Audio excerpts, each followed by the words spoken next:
के शर्मा, इंडिया गठबंधन को लगता है कि 2023 में 2004 रिपीट कर जाएंगे? नहीं, मुझे हंसी आ रही है। अभय दुबे जी इतने पढ़े लिखे प्रवक्ता है, लेकिन आज इस तरह घिरे हुए हैं। अभी ये कह रहे कुछ तो जो है अलायंस जो सामने आएंगे, कुछ पीछे होंगे, कुछ बाद में होंगे। अरे भाई, तो 2019 में आप कैसे चुनाव लड़े थे? फिर 1 to 1 कहां आया? 2019 का जो चुनाव था जम्मू कश्मीर में आप साथ मिलकर लड़े थे, उनके साथ हैं। झारखंड में आप जो है जेएमएम से लड़े थे साथ मिलके, अभी भी वहीं साथ हैं।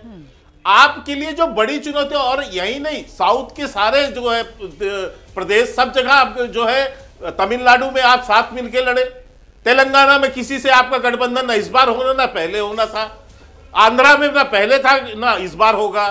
तो आपके पास बचा क्या है? बिहार में आप ऑलरेडी गठबंधन के साथ लड़े हमारे, आप महाराष्ट्र में गठबंधन के साथ लड़े हमसे, हर जगह तो यही लड़े। दो ही चुनौती तो आपके पास है इस बार नहीं कि आप पश्चिम बंगाल में करें सीपीएम से और तृणमूल कांग्रेस से, और यहां आम आदमी पार्टी से करें, और दोनों के बयान आ गए। तो अब अच्छा छत्तीस उसमें आप जो है पिछली बार यूपी में क्या लड़े? आज की स्थिति में आप देखें तो रोमाना जी, हाँ जी, बसपा और कांग्रेस में मजबूत पार्टी कौन है? बसपा और कांग्रेस में मजबूत कौन है? बसपा है। कांग्रेस तो एक सांसद वाली पार्टी है, बसपा 10 सांसद की पार्टी है।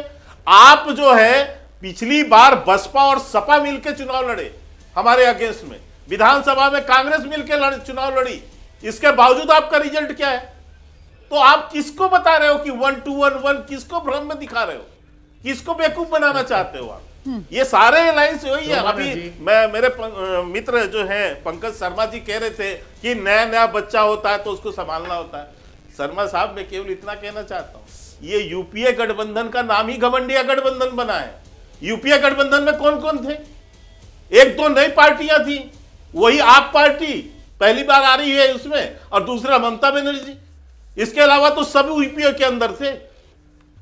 तो नया क्या कर रहे हैं? ये 12 महीने का बच्चा नहीं है, ये जो है 50 साल का अधेड़ है, समझ रहे हैं? इसको संभालने की जरूरत नहीं है। ठीक है, तो आप कह रहे हैं कि ये कुछ नया नहीं है, ये वही पुराना यूपीए है जिसको एक नया नाम दे दिया है। जल्दी से सर, जल्दी से बाकी मैं मानता हूं। ठीक है जी, बस एक बात कह दूं कि इतना जहां तक मेरे मित्र आरजेडी के मित्र हैं, मैं केवल वस्तु स्थिति पे बात कर रहा हूं।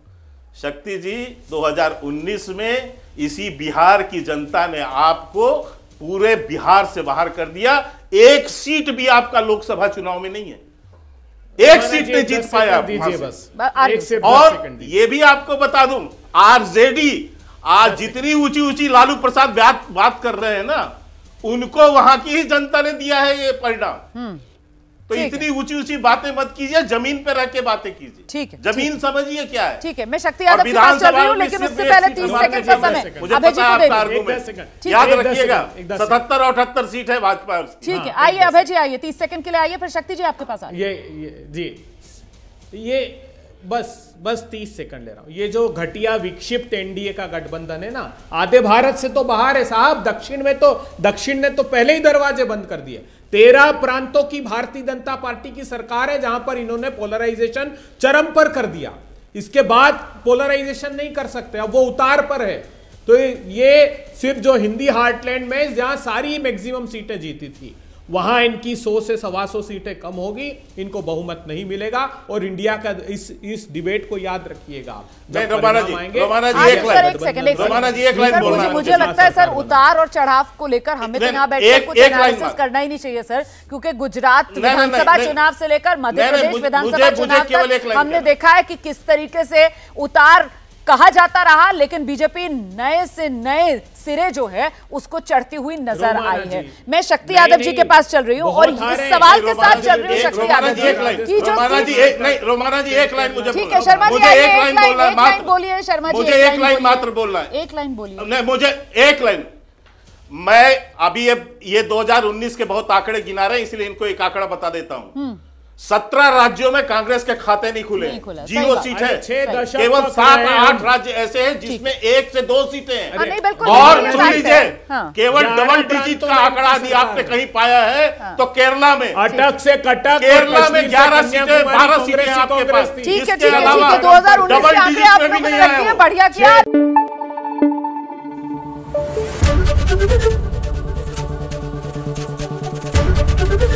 एबीपी न्यूज आपको रखे आगे।